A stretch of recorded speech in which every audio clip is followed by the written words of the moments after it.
nossa tarefa, a nossa missão é nos aproximar das pessoas que não nos tolera, com quem nós não temos amizade, com quem nós não apreciamos e não dividimos a nossa vida.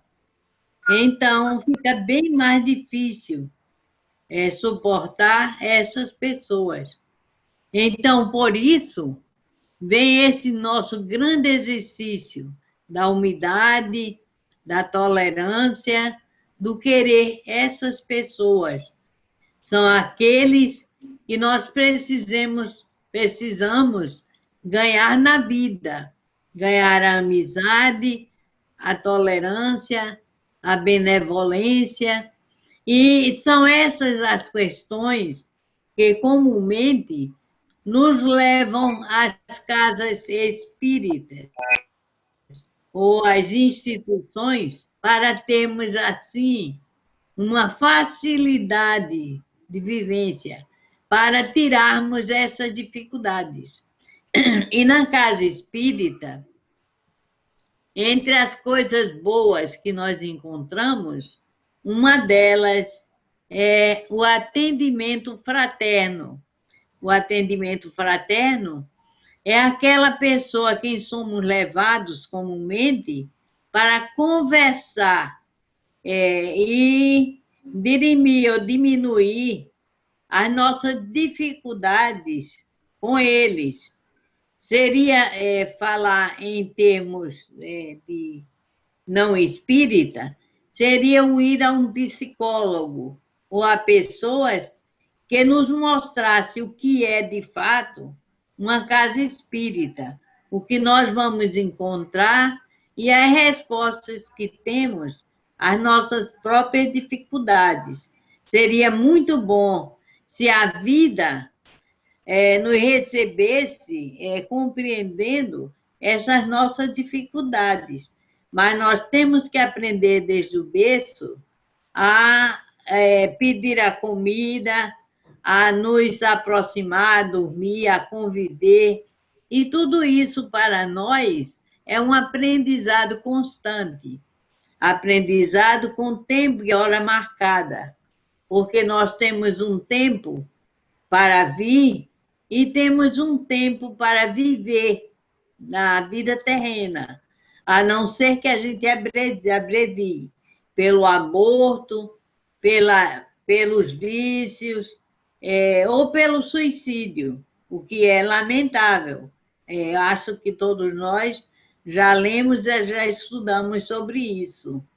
Ao abreviar a vida, nunca é bom, porque nós vamos ter que esperar na espiritualidade, geralmente em planos inferiores, o tempo de vida que nós teríamos se estivéssemos na Terra, cumprindo com as nossas tarefas, com os nossos aprendizados. Então, é um tempo de sofrimento, que nenhum de nós desejamos para nós. Então, o atendimento fraterno vai nos falar de perto desses nossos problemas. Eu me lembro quando fazia essa tarefa na federação, onde eu fui preparada desde muito jovem, que eu aprendi atendimento fraterno, é uma das coisas boas, é a primeira porta que o centro tem de apresentar às pessoas. E quando nós saímos de lá, da casa, tendo aquela conversa franca e amorosa com as pessoas, geralmente já fizemos o nosso dia. Saímos de lá com as respostas, com o atendimento necessário e com aprendizado do que é a casa espírita e do que ela pode nos fornecer ou nos ajudar. Uma dessas coisas é a consulta, que algumas casas ainda chamam de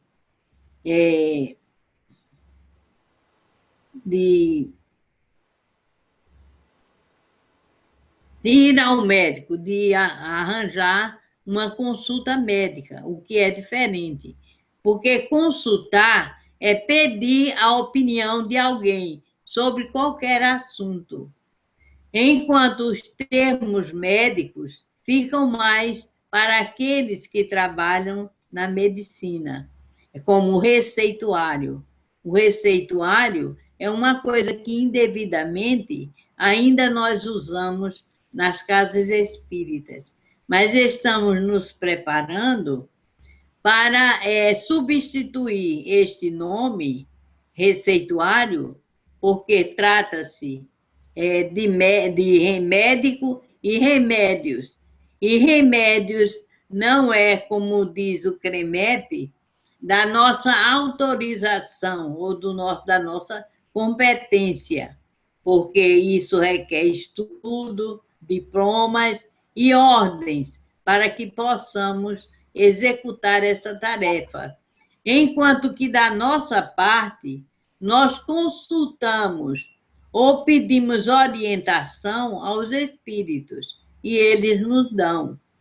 Como tratamento, nós não vamos à farmácia comprar as medicações. Muito antigamente, o centro espírita trabalhava com homeopatia. A homeopatia é feita de ervas, de poções, e os espíritos até passavam essa aí, mas o CREMEP pediu que nos mantivéssemos em nossa área, nas consultas espirituais, no que diz respeito ao médium, e não ao médico, porque nós não podemos, não temos autorização para medicar. Vimos em alguns centros médiums passarem remédios e passarem chá, mandar usar amuletos e coisas dessa natureza, que não é de nossa competência. Então, nós sempre pedimos aos médiuns que escutem bem as recomendações espirituais. E quanto a isso, nós temos alguma experiência, porque fazíamos parte dos médiuns que faziam esse chamado receituário, fazia as consultas. Nós recebíamos semanalmente, tínhamos um dirigente na federação, isso, que nos auxiliava nessa tarefa. Então, nós reuníamos, tínhamos lá na federação 4 médiuns que faziam esse trabalho das consultas espirituais. Então, uma vez por semana, nós nos reuníamos para esse trabalho. Tínhamos um espaço mais ou menos de 15 minutos. E eu fazia parte dessa equipe. Vocês me desculpem que gente velha gosta de apresentar muito as suas experiências. E eu tive essa experiência, graças a Deus, na federação, que me ajudou muito. Porque quando me chamaram para fazer esse trabalho, e eu ainda era muito recente lá, eu fiquei muito admirada. Eu disse, naturalmente, isso não é dos espíritos. Isso que eu sinto é meu. Isso é uma dificuldade que todo médium iniciante passa. Eu estou mistificando, isso não é meu, e eu costumava ir para casa muito preocupada, porque eu dizia, como é que eu passo tanto tempo em casa e vou à federação para estar mentindo? Isso não é certo, chorava muito. Então, quando me chamaram para fazer o receituário, a consulta, eu fui com muita dúvida. E quando recebia aquele bocado de papéis, que eram as fichas, eu passava elas assim com muita dúvida. E aquilo é ruim para o médium e para o trabalho. Eu lembro que éramos 4 fazendo esse trabalho por semana, e na federação o número, a assistência de pessoas é muito grande. Então, havia semanas que tinham mais de 200 fichas para nós 4 médios fazermos esse trabalho. E um dos dias nós ficamos aguardando e não chegou ninguém. Ficou eu e o dirigente apenas. E eu fiquei muito admirada. Por mim, teríamos suspendido naquele dia. Mas ele disse, dona Eliane, vamos fazer o trabalho. É da nossa responsabilidade. Vamos fazer assim. Eu faço a prece, aí eu vou deixar aqui todas as fichas e a senhora faz o que puder. O que não puder fica para outra semana. Eu disse, está certo. Ele deixou lá o montante, ele disse, eu contei, tem mais de 200 fichas. E nós só temos 15 minutos. E só tem a senhora hoje. E ele fez a prece e baixou a vista, ficou ali vibrando. E eu comecei a fazer. E lembro que eu fiquei em M-transe, ou seja, um transe parcial, e as fichas eram passadas assim, com uma rapidez extraordinária. Eu lembro bem que com a mão direita o espírito escrevia, com a esquerda fazia assim. E as fichas foram passando. Quando chegou a hora, ele levantou a cabeça e disse: vamos agora fazer nossa prece. E eu fiquei admirada porque foi feita até a última consulta.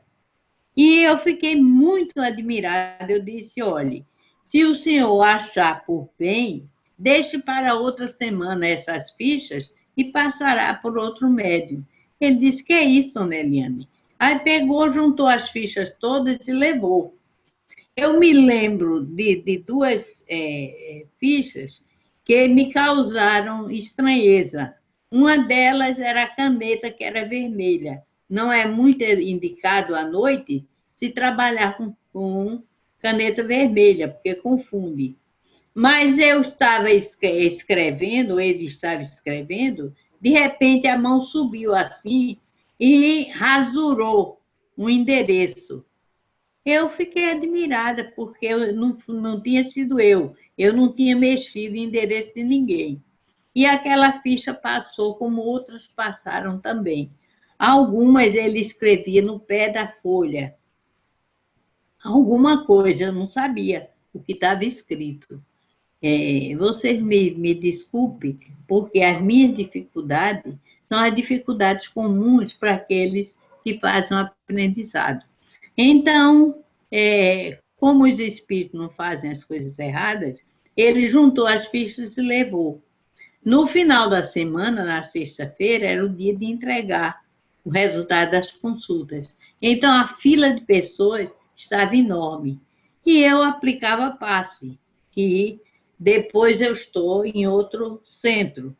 Eu cheguei na federação até a conselheira. E depois, por necessidade de mudança, me afastei. Então, continuei fazendo palestra, continuo amiga da casa, mas essas tarefas ficou para outras pessoas, porque eu passei a outras atividades em outros centros. Então, quando na sexta-feira eu cheguei cedo, para aplicar o passe, nós tínhamos um livro de registro onde colocávamos o nosso nome. E, de repente, chegou o senhor que fazia esse trabalho. Lá era o que tomava conta, o diretor dessa parte da federação, que era a assistência da casa. Aí ele chegou e disse: dona Eliane, eu vou lhe pedir uma coisa. Eu queria que a senhora entregasse essas consultas a essas pessoas que estão na fila, porque a pessoa indicada não pôde vir hoje. Então, a senhora deixe que eu boto outra pessoa para lhe substituir no passe. E a senhora faz a caridade de entregar. Então, eu comecei entregando. Quando a gente entrega a consulta, a gente lê um pouco ligeiramente e faz alguma explicação. Olha, aqui deu passe, deu água fluida, você faz assim. A gente dá alguma orientação ou responde a algumas perguntas. E eu comecei a fazer esse trabalho. De repente chegou um senhor, ele já tinha uns 60 anos, porque nós não conhecemos esse pessoal. geralmente quem pede a consulta, a maioria, são pessoas novas na federação, nova na casa. Então chegou um senhor e disse assim: moça, eu vim buscar minha consulta. Aí eu perguntei o nome dele, procurei, achei. Eu disse: olhe, foi dado aqui essas orientações, mas tem uma recomendação aqui que ele botou no pé da folha. É que o senhor se afaste dos vícios. Mas o homem tomou um susto, olhou para mim e disse: moça, eu não tenho isso, eu não bebo, eu não fumo, eu não... Fazia assim no dedo. E eu disse: está certo, moço, não sou eu quem estou lhe dizendo. Aqui só diz que o senhor se afaste dos vícios. Eu não conheço a razão.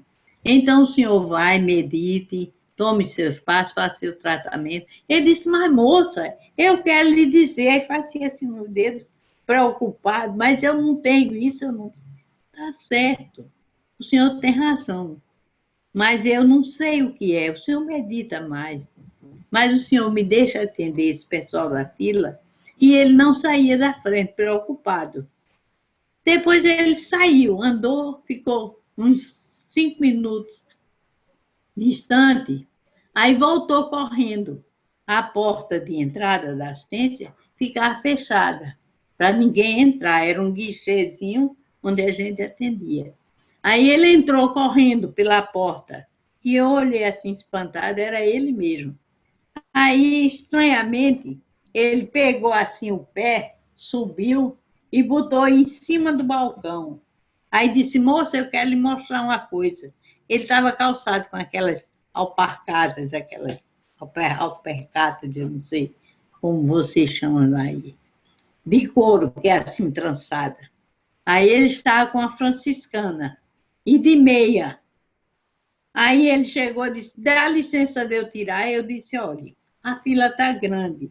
Por favor, senhor, espere para conversar mais tarde ou outro dia. Ele disse: não, eu vou conversar agora. Aí tirou os sapatos e tirou as meias, assim. Se eu quero lhe mostrar uma coisa, moça, eu tenho vício, sim. Eu disse: tá, mas não precisa o senhor dizer. Ele disse: mas olhe para aqui, minha irmã. Eu disse: tá certo. E daí ele disse: olha meus pés. Aí mostrou o pé. Aí ele disse: eu roo unha. A senhora está vendo como estão minhas unhas dos pés? Quando eu não tenho mais unha na mão para roer, eu roo a dos pés. Eu disse: pois bem, o senhor já sabe o que é o seu vício, então faça uma forcinha para deixar. E ele aí saiu mais conformado, viu? Mas ainda imungando, porque os espíritos tinham visto os defeitos dele. Então chegou outra para conversar e eu olhei, era exatamente aquela que a ficha foi rasurada. Aí estava mexida exatamente no endereço, na numeração do apartamento. Aí eu querendo saber, né, porque também não sabia, o aprendizado para mim estava sendo novo, que eu nunca tinha feito aquele número de coisa tão grande, e mais ainda com alguém rasurando uma coisa que não fui eu, e não foi. Naturalmente, ele estava fazendo para que eu acreditasse que eram os espíritos de fato.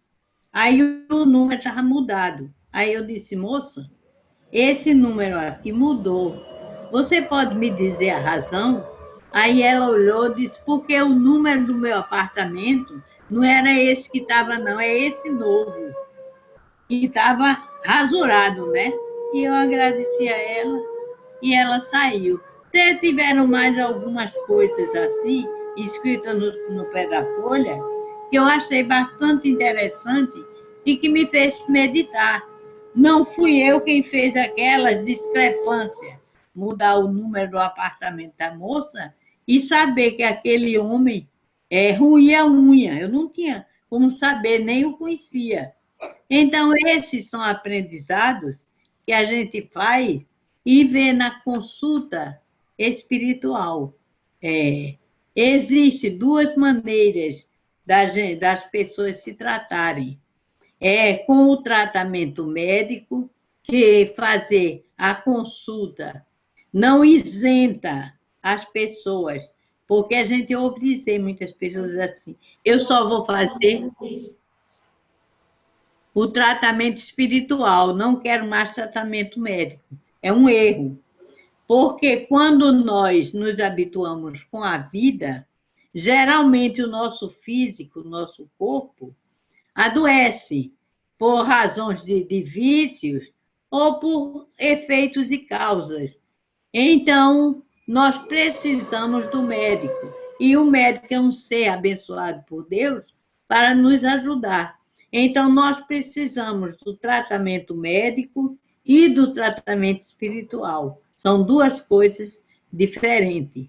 Um passa receita com medicações e orientações, às vezes exercício, isso, aquilo, que a gente deve fazer. E o outro é um tratamento diferente. O centro espírita trabalha com passes, água fluida, a desobsessão. Eu acredito que vocês já têm conhecimento de tudo que é isso. A desobsessão e a orientação espiritual. Às vezes, os espíritos dizem assim: olha, procure um médico. E a pessoa, então, vai ao médico. E, às vezes, ele dá indicação do ginecologista, desse ou daquele. Mas, comumente, ele pede que a pessoa procure um médico, porque o seu corpo está precisando de orientação.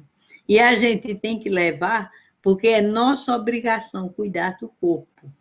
E o médico, porque nós temos que cuidar do médico e porque os espíritos passam também suas orientações, o que é muito bom, porque nós não temos uma bola de cristal para ver. Então, os espíritos nos dão essa orientação. Então, o caminho da casa espírita é muito cordial, é muito bom. É um exercício que nós fazemos para nos melhorarmos a caminho enquanto vamos evoluindo. Na casa espírita, nós temos reuniões, como dizíamos, de diversa natureza. Quando nós chegamos, somos leigos, não entendemos nada da doutrina espírita. Então, vamos aprendendo o que é o corpo, a diferença de perispírito, do espírito, de diversas nuances que nós não conhecíamos antes. E com ele vamos aprendendo, porque muitos de nós somos médiuns de nascença. Alguns são sonâmbulos, outros têm vidência, outros têm audiência, outros têm visão, então somos diferentes um dos outros. E o que faz essa diferença é a determinação de antes de reencarnar. Nós já nascemos com predisposição para sermos dessa ou daquela categoria, para ajudar a evolução do próprio ser e de ser como nós seremos um dia, livres para ver e ouvir os espíritos. Há quem tenha medo, mas os espíritos são a nossa maneira real de ser. Nós somos, antes de homens, somos espíritos e voltaremos a ser. Então, trazemos para a nossa presente estágio determinados defeitos que estão no perispírito. Porque quando nós vivenciamos uma experiência material, aquilo que nós fazemos de errado fica gravado em nosso perispírito. Digamos, se eu bebo, se eu fumo, se eu tenho alguns vícios, essas máculas ficam no perispírito, que é quem recebe essas gravações.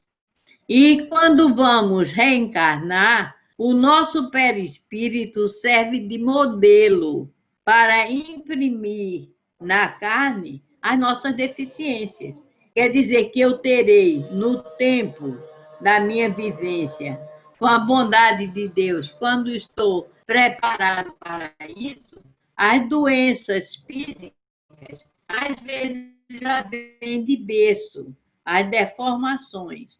E às vezes elas se dão ao longo do tempo. A surdez, a cegueira, a mudez, determinadas coisas que nós precisamos para evoluir. Então, vamos vir com as dificuldades, ou sem ter um braço, sem ter uma perna, por abusos do passado. Isso já vem em nosso perispírito. É porque o perispírito é quem vai servir de modelo. Às vezes já vem ações. E às vezes elas se mudez, a cegueira, determinados. Então vamos vir com as de ter uma perna por abusos do passado. Porque quando nós nascemos, a nosso corpo, que é feito de moléculas, então existe uma agregação de moléculas que faz com que a gente seja dessa ou da outra forma, que a gente tenha mais ou menor dificuldade em viver, dependendo dessas agregações das moléculas que nós temos. Então, quando a gente é médium, em determinadas mediunidades, como, por exemplo, a de efeitos físicos, que faz com que apareçam espíritos à nossa frente, é uma desagregação da molécula para emprestar àquele espírito o fluido, que chama-se ectoplásmico. Esse fluido é também aquele que faz as curas. O nosso tempo é curtinho para a gente poder falar muito sobre isso. Mas quando o espíritos à nossa frente, um fluido, que chama-se também aquele que faz as para a gente pular muito, isso foi um milagre. Não existe milagre na espiritualidade, existe trabalho. E o trabalho dos espíritos, ectoplásmico, é um fluido muito parecido com a matéria. Eles fazem o órgão e substituem aquele doente por esse órgão novo. É uma desmaterialização e materialização do órgão, que voltamos a ter um coração novo, um útero novo, um órgão novo que foi fabricado pelos espíritos. A isso se chama cura. É a cura espiritual, quando é modificado o órgão. E quando não, eles modificam pelo magnetismo os fluidos da pessoa, fazem curas nas pessoas. E nós, homens, já temos muito desse magnetismo, ou já nascemos com ele. Então, fica muito fácil, pelos passes, nós transmitirmos esses fluidos e as pessoas se curarem, com algumas sessões, quando eles dizem precisa tantos passes, tanto por semana. E nós vamos, tomamos o passe e ficamos bons.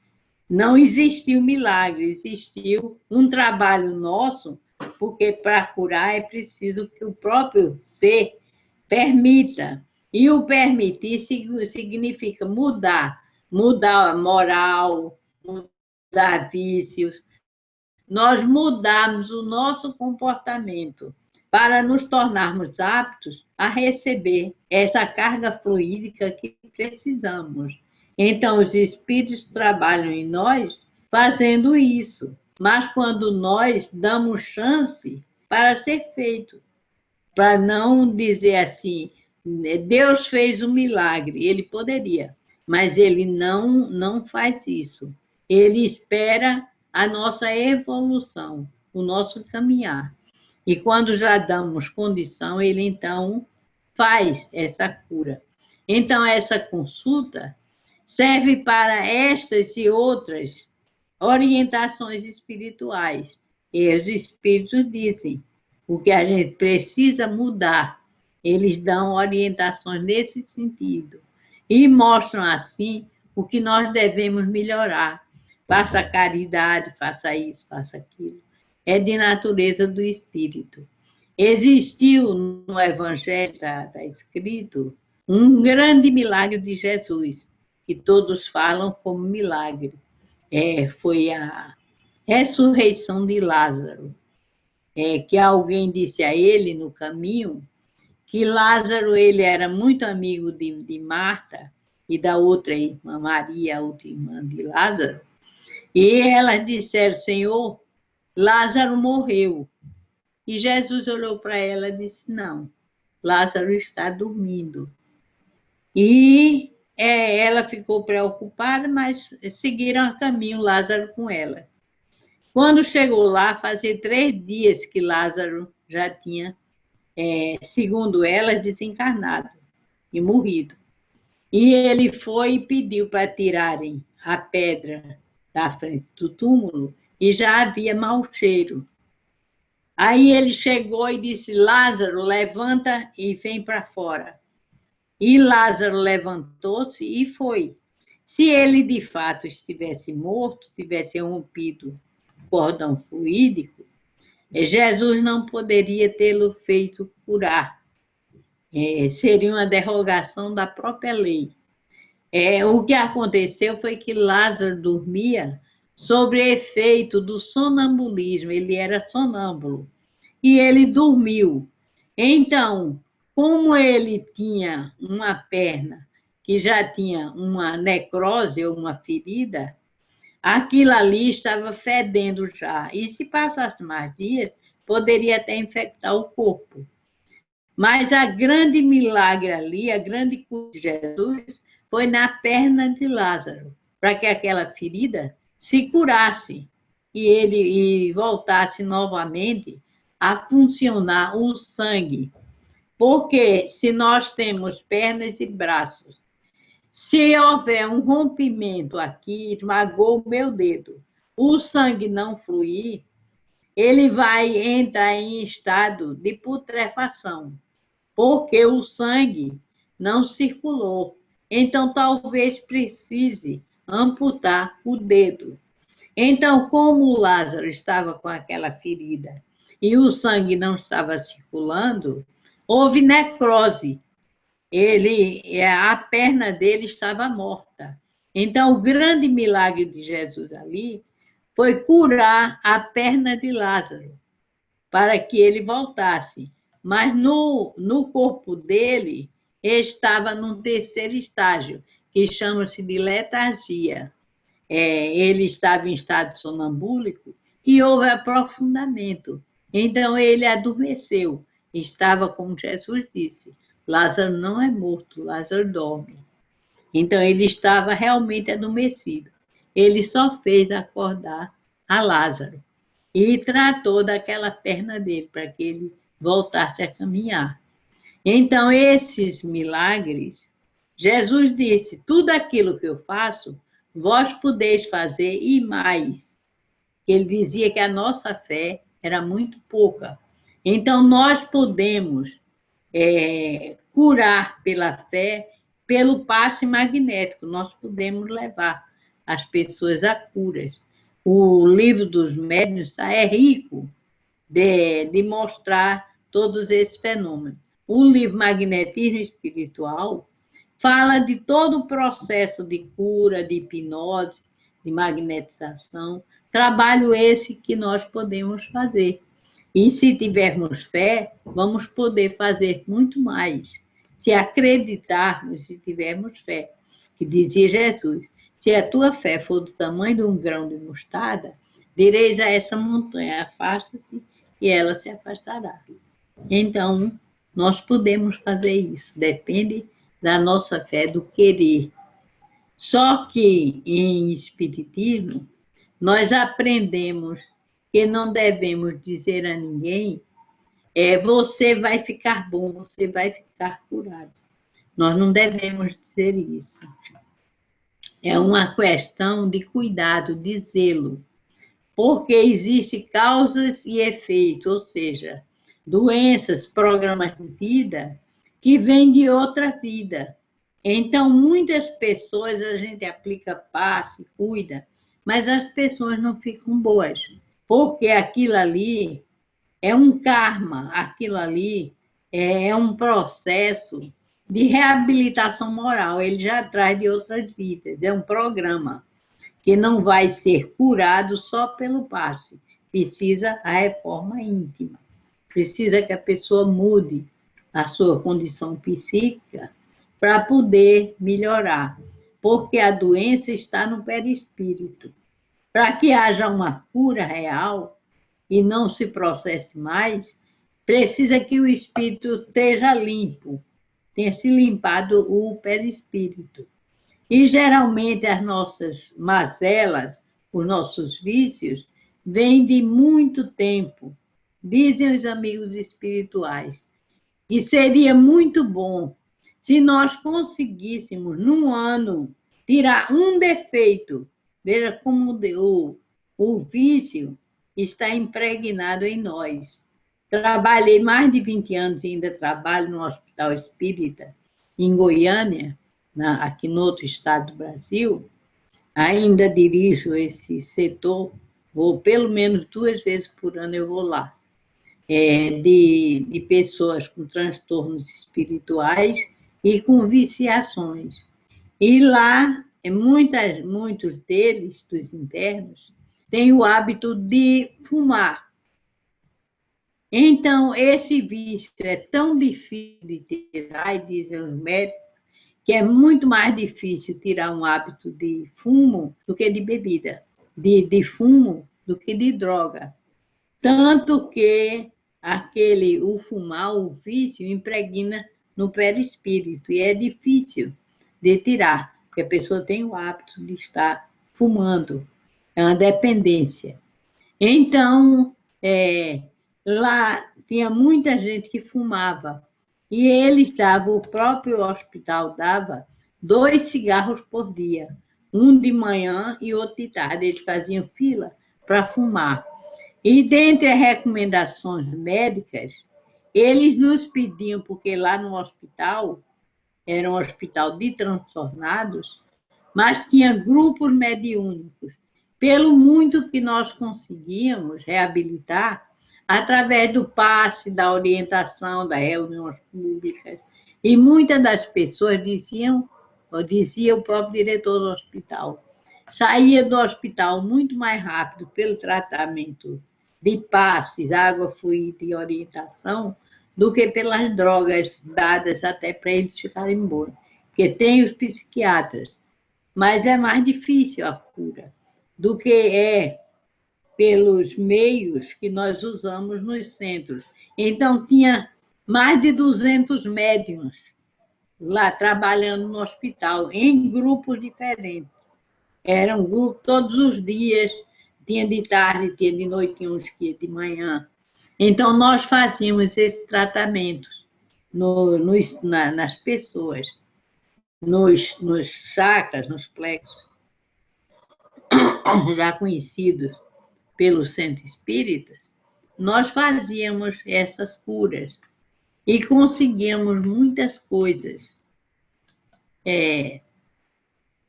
Um determinado dia, eu cheguei, depois de 2 meses, estava afastada.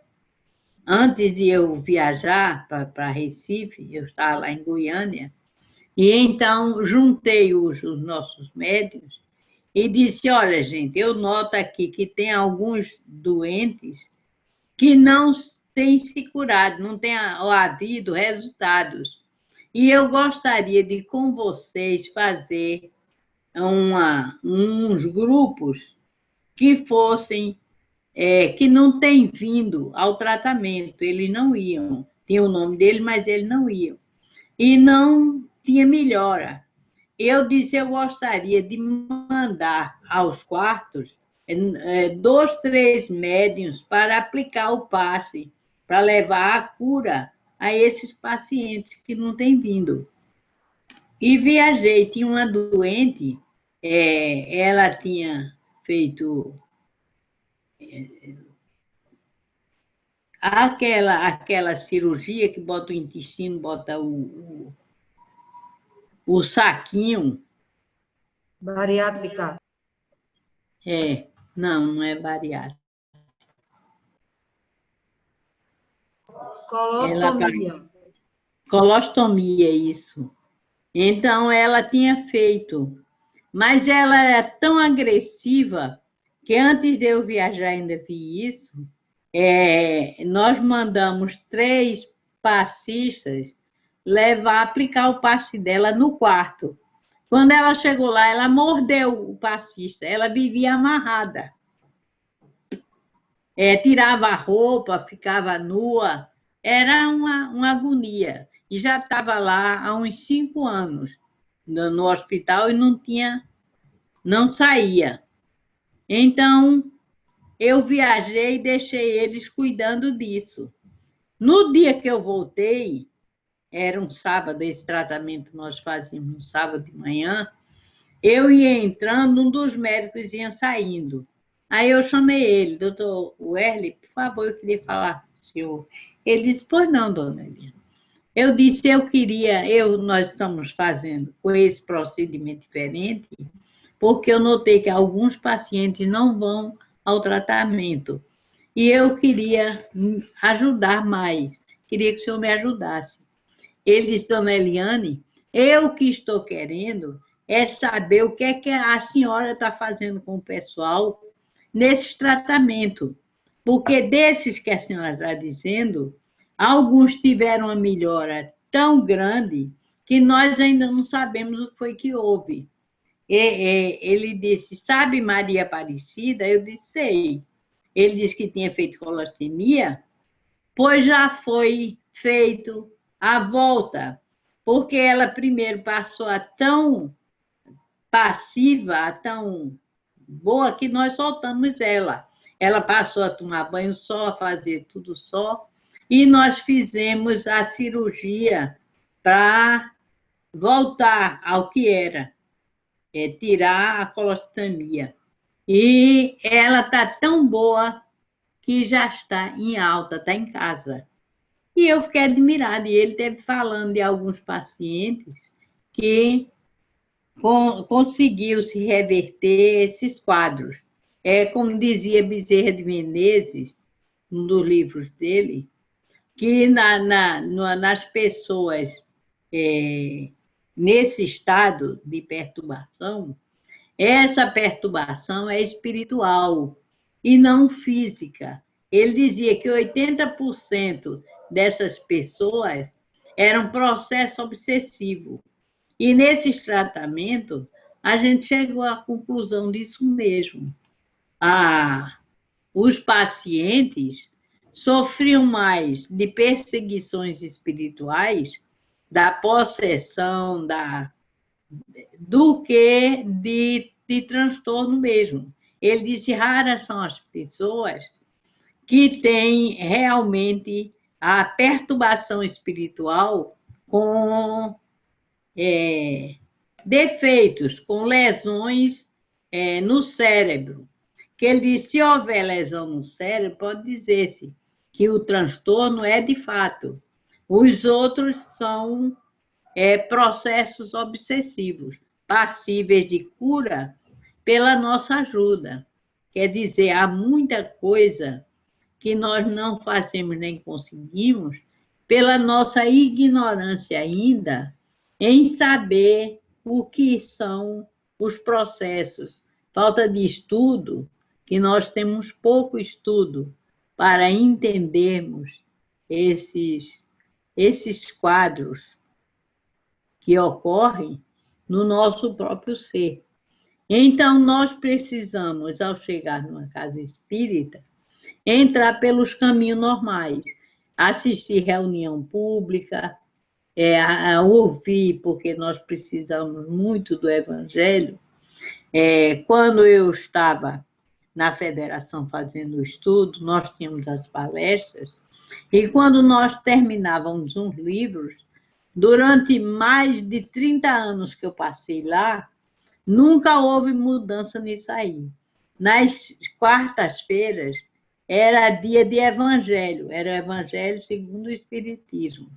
Então, quando nós acabávamos o evangelho, voltávamos para a primeira página.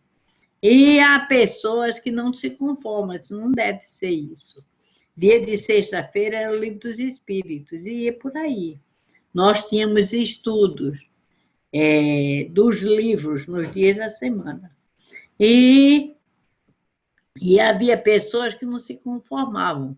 Dizia, não deve se ler, tanto um livro deve passar para outro. E eu perguntei um dia a essa pessoa, me diga uma coisa, você já fez tudo aquilo que o Evangelho diz? Ele disse, não, claro que não. Eu disse, então, meu filho, você precisa ouvir. Porque quando você não precisar mais do Evangelho, é que pode dizer que houve uma mudança, porque o Evangelho diz respeito à mudança moral da pessoa.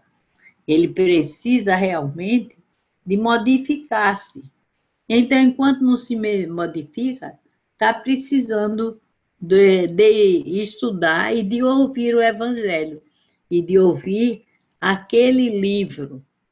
Essa semana, eu tive conversando com uma frequentadora, também passista, também uma pessoa que já faz até alguma palestra, e foi passado para ela, que nós estamos fazendo também online, o trabalho de passe, de vibrações, e ela me disse, Eliane, foi passado para meu marido o livro dos Espíritos em efeito e causas. E eu não sei que página é, nem ele sabe. Ele já andou olhando e nós não encontramos. Você sabe qual é a página? Eu disse, eu vou olhar e lhe digo. Aí abri ontem o Google e fiquei admirada. Eu botei causas e efeitos, livro dos espíritos. Mas vieram mais de 1000 modalidades e livros apresentados do,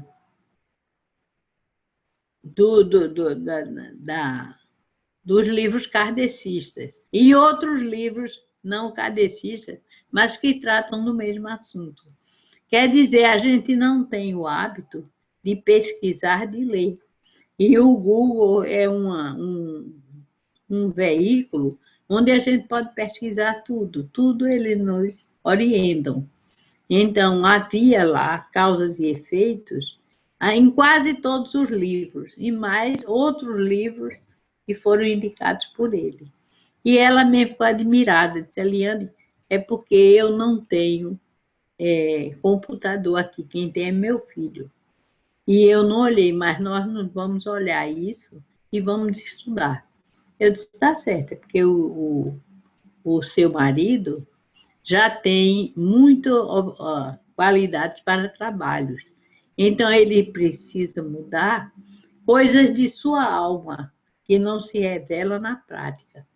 Então, ele precisa ver que existem doenças que o passe não cura, porque a pessoa tem que ficar com suas dores até entender como diminuí-la, como transformar essas mazelas em educação e chegar a um ponto de cura. Mas precisa muito que o trabalhador faça para se melhorar, para não precisar da dor propriamente dita.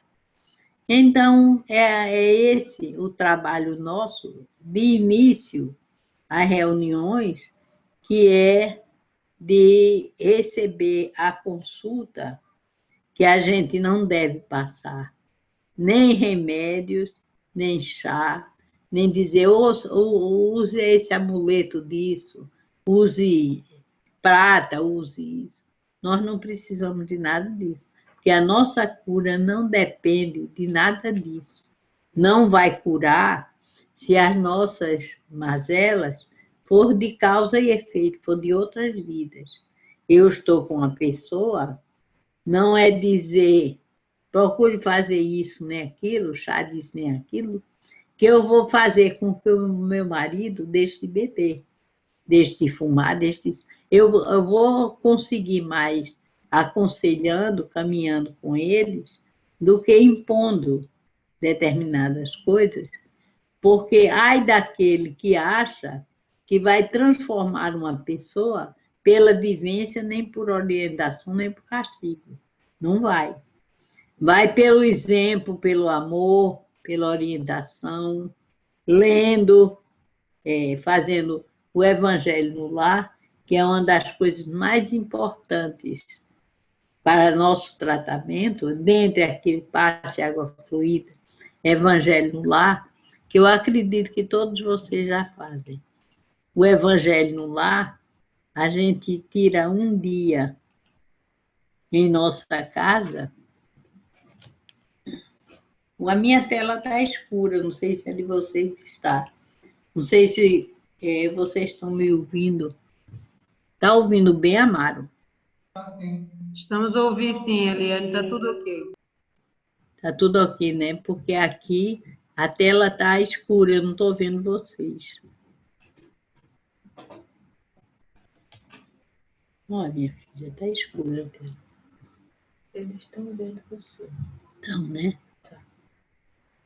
Então, o Evangelho no Lar é um dos tratamentos mais importantes que é nas consultas espirituais, porque nós fazemos uma vez por semana só. Eu acredito que vocês aí já devem ter o hábito, voltou por ele mesmo, ter o hábito do Evangelho no Lar.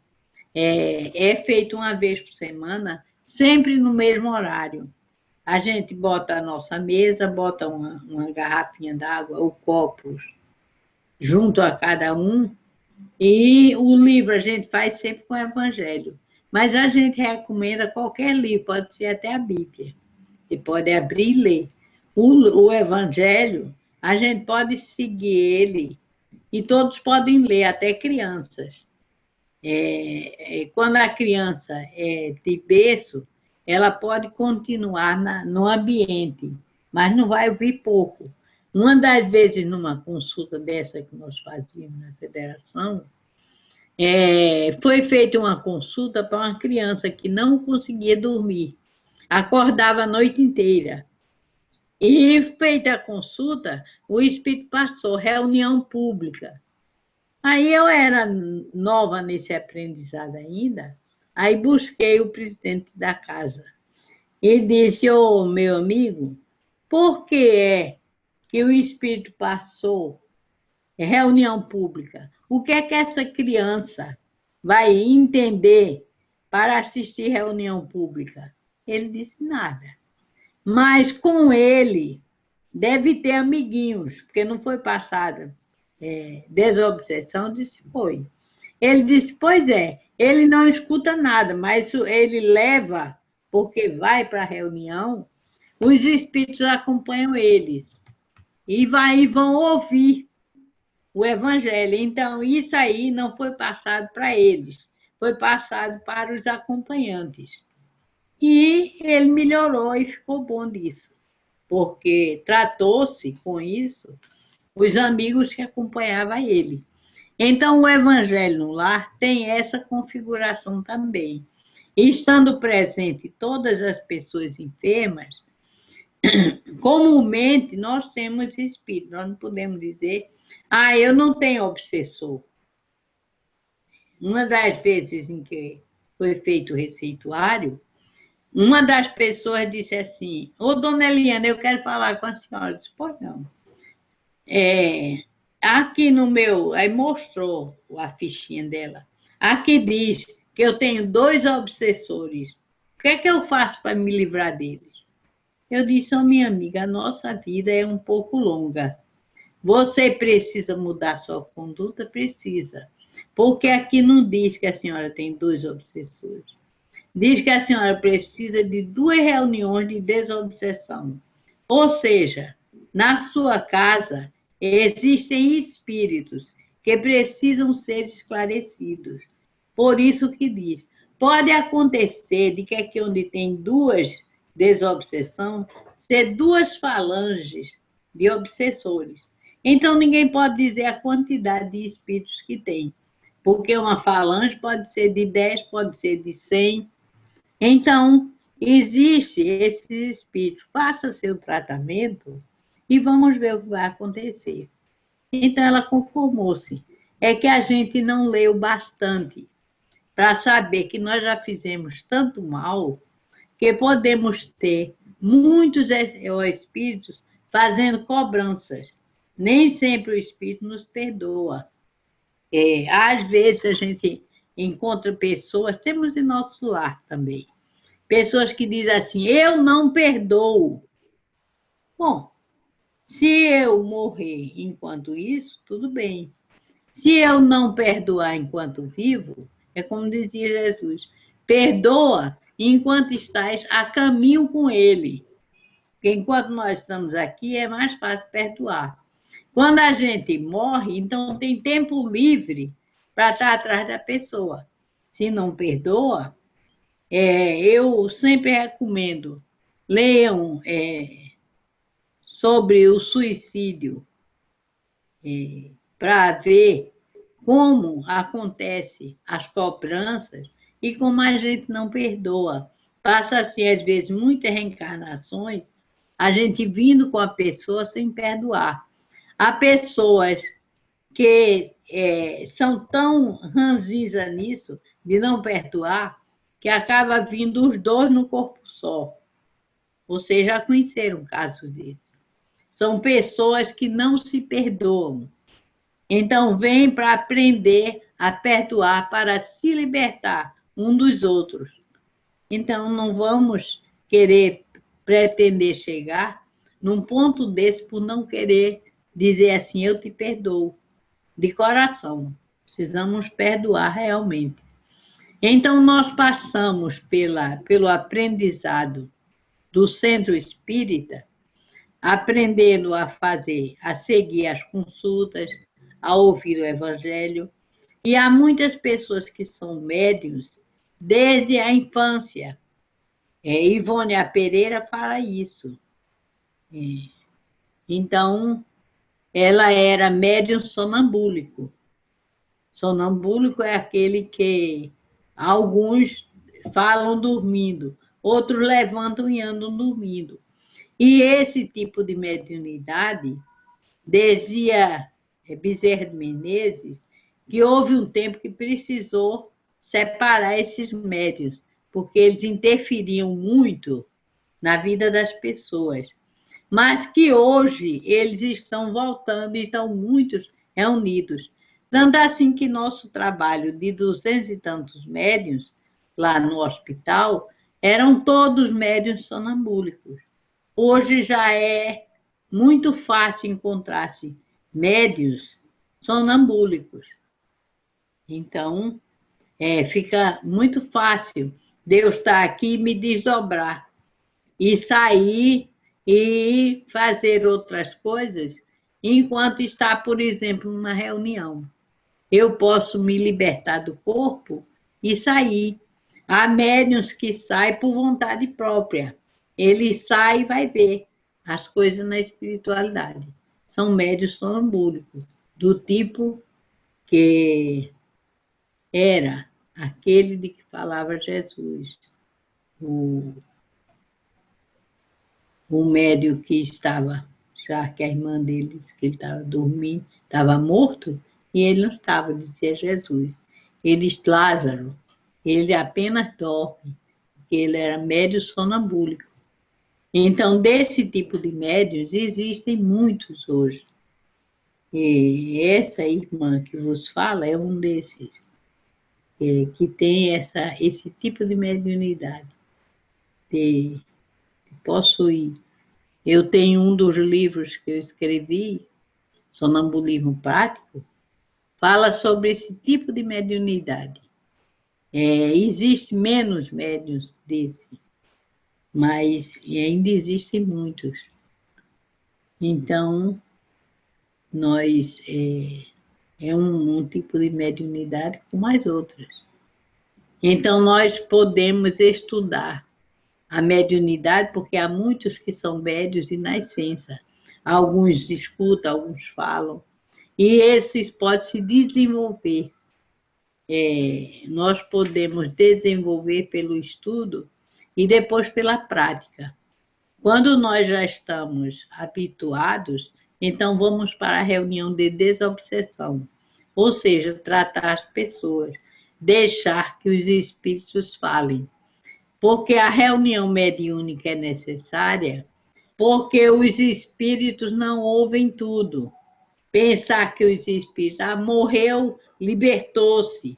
Não, a maioria dos espíritos continua em casa, continuam trabalhando como se fossem vivos. Então, precisa dos médiuns para que eles possam se comunicar e dizer o que precisa, o que é que está havendo. Eu vi uma das certas vezes em que eu estava na reunião mediúnica, uma pessoa, uma senhora casada, pediu uma consulta para o marido, porque disse que ele tinha desencarnado, mas toda noite vinha dormir em casa. Então, ela pediu para afastar o marido que estava incomodando ela, não deixava ela dormir, porque queria sexo. Então, levaram a consulta dela e eu estava presente. Quando o espírito, em vez de dar a consulta, a orientação espiritual, o espírito incorporou numa médium. E disse: olhe, ela veio pedir para mim aqui, mas sou eu que estou precisando me livrar dela. Porque ela, a encarnada, quem fica me obsidiando, toda noite ela fica me querendo que eu venha. Então vejam vocês a nossa situação, né? A fazer queixa do outro quando era ela quem estava obsidiando o morto. Porque diz que a obsessão pode ser assim. Pode ser do morto para o vivo, mas pode ser também do vivo que não deixa o morto em paz. Entre as pessoas que nós estávamos tratando agora online, tinha uma delas que tinha pedido exatamente essa consulta. Ela era filha. E a mãe desencarnou. Mas ela chorava o dia todo, atraindo a mãe. E depois fez a consulta, porque dizendo: eu sinto arrepios, eu estou em casa e passo mal. Digo, trazendo um morto para dentro de casa, não tem quem sinta bem. A mãe chorava e a mãe não estava nem nessa situação, estava sendo tratada espiritualmente. Mas ela o dia todo arrastava a mãe para dentro de casa. Então, precisa que a gente entenda o que é o espírito, o que é a sua liberdade, o que é tudo isso, para poder se libertar, né? Então, a reunião de desobsessão, ela é uma das reuniões mais necessárias, tanto para os trabalhadores, há coisas no centro espírita que precisa mudar. Uma delas é a questão da conversa. A conversa deve ser edificante. A gente não deve fazer numa reunião, ver os espíritos. Quando acaba a reunião, começa todo mundo a falar do espírito. Vai para casa. O que é que acontece? O espírito não saiu. Acompanha aquele que está perturbando, porque nós passamos a perturbá-los. E levamos para casa aquele ser doente. Não libertamos ele. Quando a reunião mediúnica é para libertar, é para ajudar. Tem para isso o doutrinador. O doutrinador é quem fala com o espírito. Quando acaba dali, todo mundo limpa a mente. Deixa que todos descansem e vai para casa. Mas eu não posso chegar em casa e dizer ao meu marido ou ao povo de casa: olha, teve um espírito lá que falou isso, aquilo outro. E o espírito vem, porque falou nele, né? Então a gente precisa ter a consciência de libertar. Nós precisamos aprender muito. A casa espírita é para isso, para estudar, para se libertar, para ajudar. A gente tem em nossos lares espíritos, todos temos. Mas há pessoas que têm medo de espírito. É preciso a gente saber que espírito não precisa de porta para entrar. Ele entra por qualquer lugar. Ele não vê porta nem janela. Ele passa a porta, passa a janela, passa tudo. Então, nós precisamos fazer o Evangelho no lar por isso, para educar os espíritos. Outra coisa que o Evangelho no lar nos ajuda é na fluidificação da água. As pessoas levam a garrafinha para fluidificar no centro, e nós fluidificamos. Mas chega dias que aquela aguinha vai faltar. Se nós fazemos evangelho no lar semanalmente, podemos botar nossa garrafa d'água para ser fluída no nosso lar.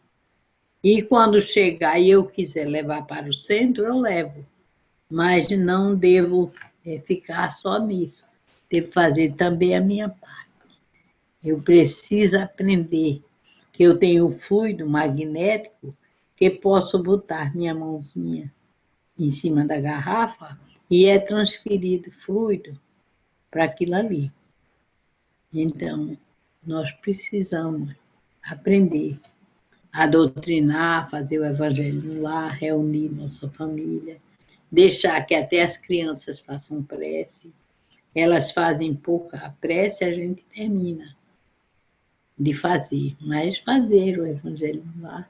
E com o tempo de aprendizado na casa, vamos passar a ser palestrantes. A palestra é uma obrigação de todos da casa. Aquele que fala pouco pode fazer o exórdio. Quem tem pode fazer mais, falar mais, pode falar muito. Então, todos nós podemos dar nossa participação na casa. A casa é de todos nós. Acabar com intrigas, com disse-me-disse, que é outra coisa que fecha muito portas de centros. E o centro não é feito para nós. Nós entramos como voluntários para aprender e doar. Nós somos multiplicadores, então não temos por que parar para fazer intriga, para brigar, para nada disso. O atendimento fraterno deve valer muito para nós. Por que que eu estou brigando? Pode ser que aquela pessoa que eu não goste foi meu inimigo no passado. Então é com ela que eu tenho que viver, com ela que eu tenho que fazer o bem. Então, nós precisamos disso. Então, precisamos dos dois tratamentos, espiritual e o tratamento médico. Então, vamos passar futuramente a ser palestrante e sabemos que vamos passar de pessoas leigas a médios da casa, com algumas observações. Não somos deuses, nem estamos nem à altura de seus espíritos, para achar não deve fazer o que eu digo. Não. Vícios é muito difícil de largar. Diz os espíritos, se nós largássemos no ano, cada ano um vício, nós estaríamos libertos, mas não conseguimos. Porque os vícios vão para o nosso perispírito, nós ficamos habituados, é um hábito, uma questão de hábito. Difícil de deixar. Eu não sei, não sei se vocês já querem fazer perguntas.